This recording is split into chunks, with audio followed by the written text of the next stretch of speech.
Hi, I'm Colin and welcome to How to Paint Watercolours. So if you're ready, we'll get started and we'll paint this one. Hi guys, and welcome back to How to Paint Watercolours with me, Colin. I've got to thank another fellow YouTuber for the photograph supplied for this one. A young man by the name of Rabbitblack, and this is a picture from a video that he took. So I thank him very much for giving me the permission to paint it from him. And this is Llewellyn on Reservoir in the Brecon Beacons. And I'm just stretched my paper, just wet both sides. And I'm just leaving a very thin, even film of water. Just removing any excess water off the sides. Using a big flat brush just to soak it up. And when this picture was taken, it was a bit of a grey day, so I want to liven it up a little bit, or should I say, take a liberty. This is cerulean blue, and I'm just going to drop some colour in and just leave some nice light airy patches for clouds. Body's laying flat. Some Naples yellow, just in the lower part of the sky. Strengthening it up in some places. You must remember it's going to dry at least 20 to 30% lighter, so if it looks right when it's wet, it most certainly will be wrong when it's dry. Cerulean blue and alizarin crimson. I'm just going to put one or two light clouds in it. I'm just testing it just to make sure we don't go too far overboard with the colour. Just bring a little in to the background hills, and then I'm just going to dry off the water area and around the bridge. Just a kitchen towel, just taking up the excess water, bringing a touch of Naples yellow in around here, and also into that there's some Indian yellow as well. Just bring some of the Indian yellow also into the bridge. Will help anchor it into the land when you come to paint the land. And now we have the first initial washes on. We have to allow this to just dry till the shine disappears off the paper. Okay, now your sky is relatively dry, still a little bit damp, but we'll just turn our attention to this background hill. I'm just re-wetting it. Then taking a grey made up from cerulean blue and burnt umber. This in here. This has to be quite light because it's a bluey grey, which will help to rescind it, because blues rescind and the warmer colours such as your reds and your reddy browns come forward. But I also want to drop in just a touch of the cloud mixture, just hints, not a great deal, and maybe just a little bit on this edge here of Naples yellow. I'm just going to see if we can put this set of trees in the background. This is a mixture of cerulean blue and Indian yellow plus a burnt umber, and it's just mixed to a greeny blue side. And after re-wetting it, just start above the water and just pull down into the water and allow this to drift. And as the board is set at an angle, just a slight angle, nothing too large, just encouraging it slightly. Also into that, I think we'll just drop some of the cloud colour in as well. It's just for variation, so nothing is one big flat colour. Indian yellow, just bringing it along the landmass here. Dropping in some Naples yellow. Look at my arm. I'm just pulling this Indian yellow back into the trees. As it mixes with the bluey grey, you'll get a slight green colour, which is just fine. Just taking a little detail brush, and I just want to bring out one or two treetops. Just a little bit of detail, but nothing spectacular. Just helps to fool your eye. Make sure it's dry around here. Now we're going to have to leave this to dry off a little bit more, as it's just a little bit too wet around here. Okay, that should have dried off enough. I'm just going to put a little water into these background trees here and re-wet half of this hill. It's about there, I think. And for those of you who want to have a look at the other videos I've made for YouTube, I think this is about 140 at the moment. I'll leave a link in the description box, so if you look down towards the description box and click on the link, it will take you straight to them. Once again, back to the blue-grey mixture with cerulean blue and burnt umber. Pale it off into this hill here. The reason why I'm paling it off at this end is when I come to put the next layer of trees in here, I want these just to stand out. And if you take some of the paint off and just leave a stain behind, it creates a nice effect. Strengthening up one or two areas just to add a little bit of interest to this. Usually where the peaks are. And once again, I'm going to drop some of the cloud mixture in.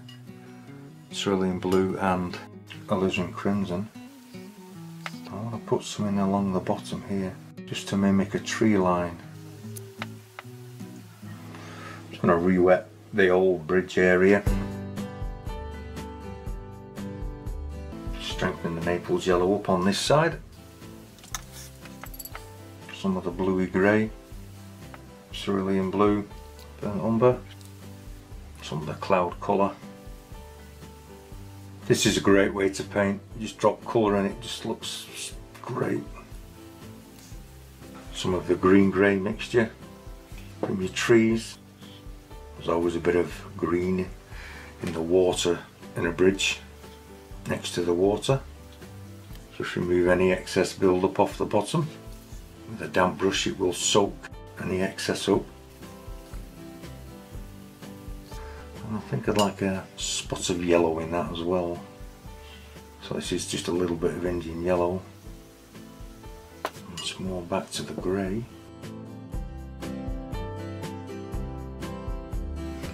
Removing the excess water off once again. Just allow the colours to come together. Just lifting some paint out in areas just to create some light patches. And then what I'm going to do is just going to keep this wet around here, just so the paper doesn't dry out while we allow that bridge to dry slightly.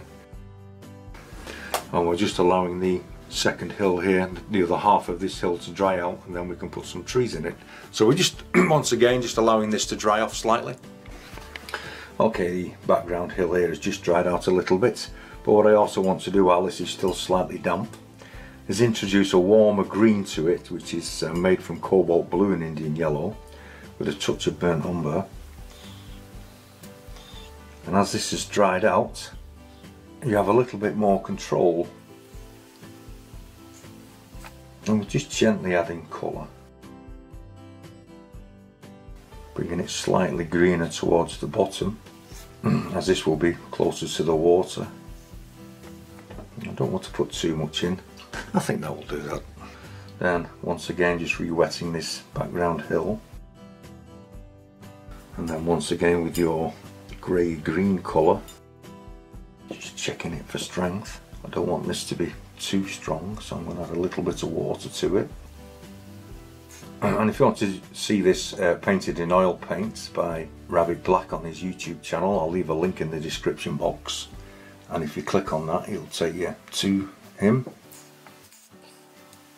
and you can see how he painted it in plein air,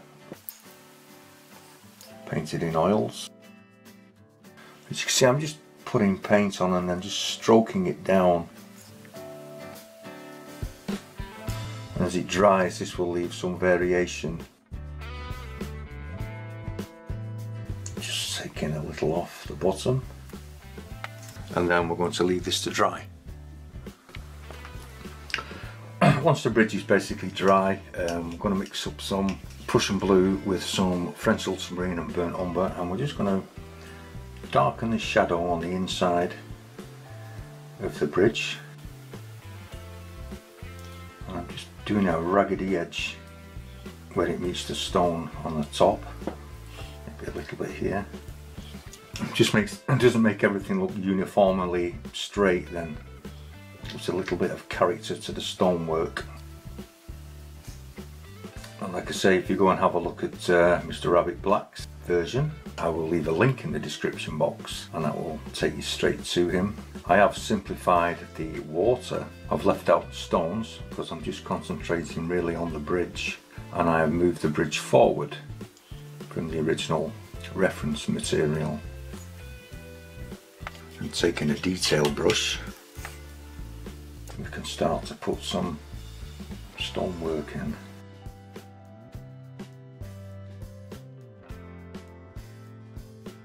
Don't put every nook and cranny in, as it will become a little laboured.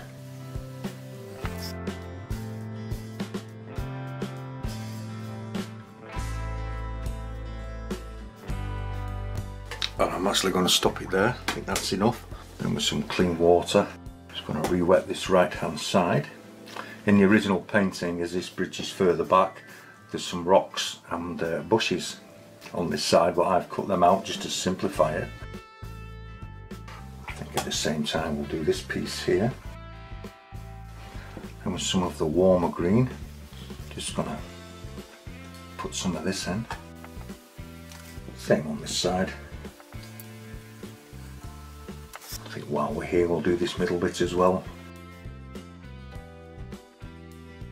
And I'm using horizontal strokes to put this in, because I want this to look reasonably flat in the middle where this little piece of land is,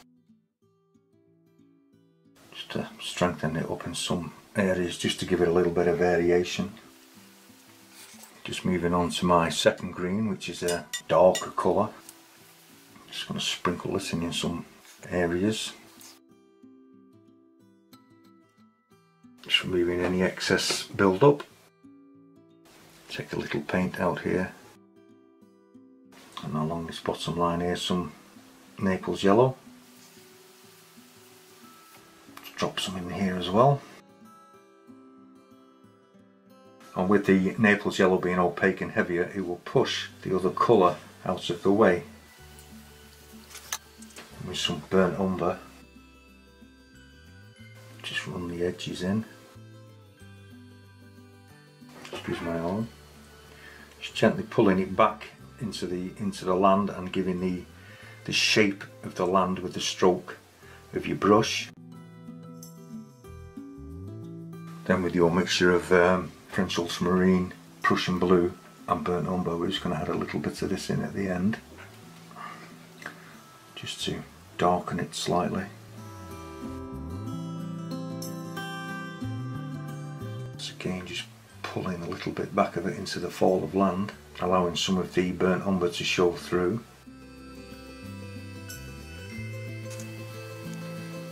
Then with some of the greyer green which was used in the background, pull some of this in as well. Not everywhere, this is just to help strengthen the foreground up and bring it forward as we make it a little bit darker in areas. Always remembering that it's going to dry an awful lot lighter,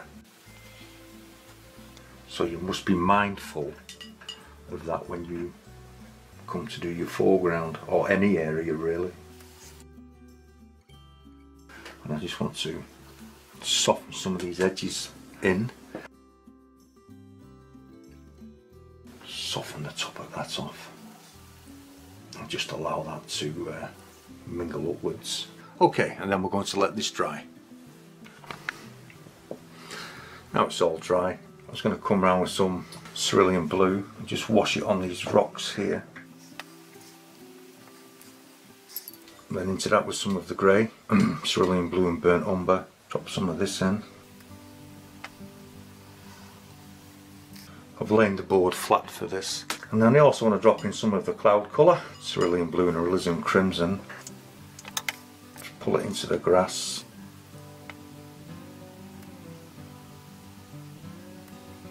just coming to the back of where the reservoir is, and we're just going to run some clean water just where the water is. Keep this a bit wet as well, I think.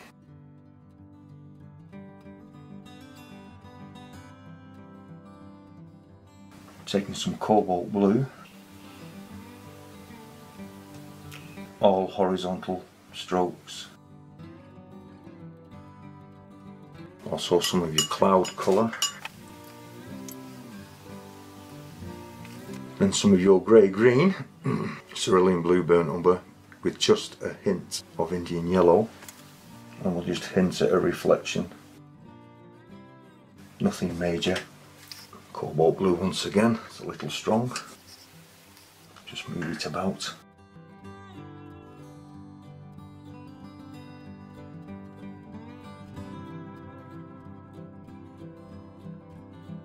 Some of your cloud colour once again.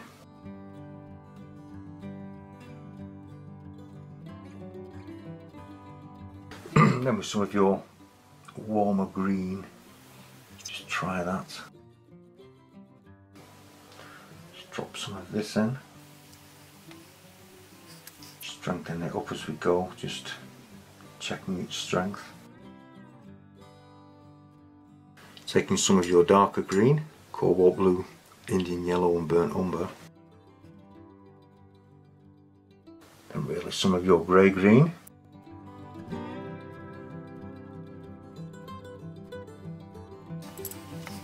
Some of the grey. Cloud colour once again. And just to indicate some deep pools, some of your darker mixture, Prussian blue, ultramarine and burnt umber. Just go along the edges.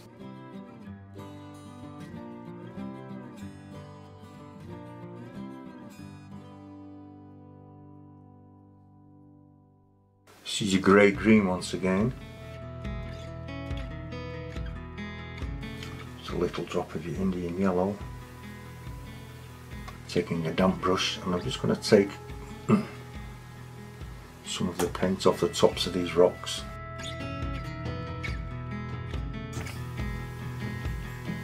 Just softening it in.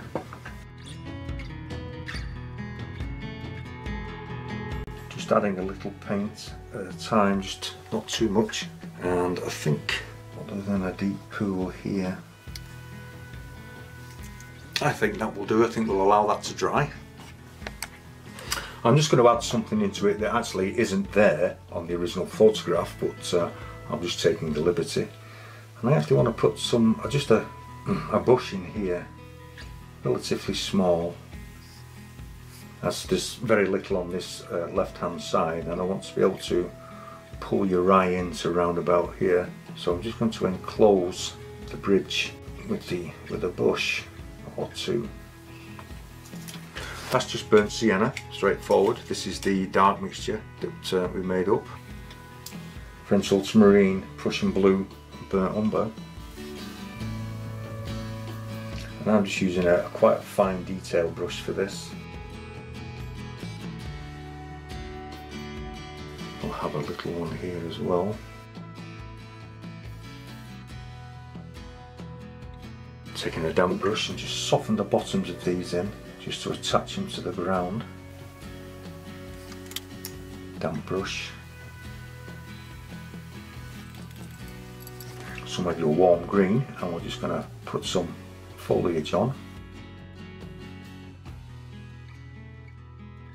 Into your darker green on the underside.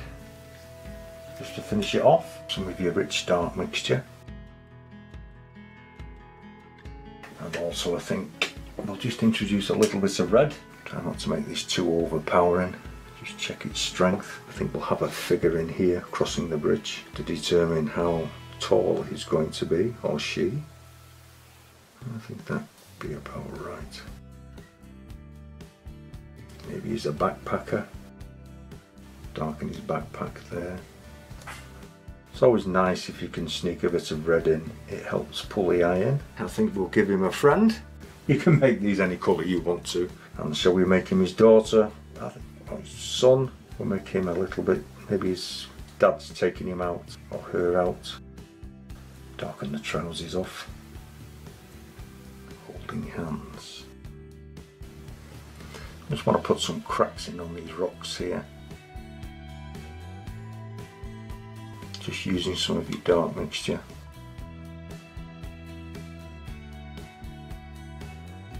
Just a hint at a reflection. Just taking a little water, just soften. Just soften it so you can barely see it. Just take the hard edges off it. 1 or 2 grasses, I think.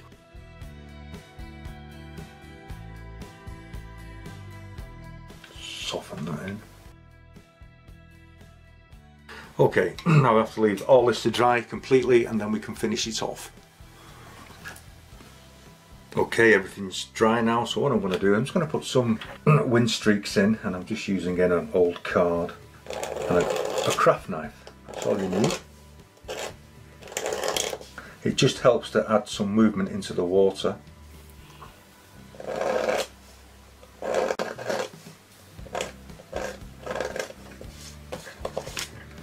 And it helps to break up some reflections, but you don't want too many of them, and they work well in the dark areas to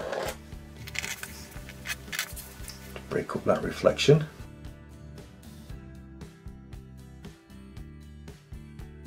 Just one here, I think, a couple here. Okay, then we get round to the best bit. This is where you get to sign it, mount it and frame it. Once again, I'd like to thank Rabbitblack for his allowing me to use his photograph from one of his videos. So once again, I hope you enjoyed this video. If you have, please click the like button and subscribe. Subscribers are always welcome, and as I always say, subscribing will cost you nothing. So, thank you very much for watching.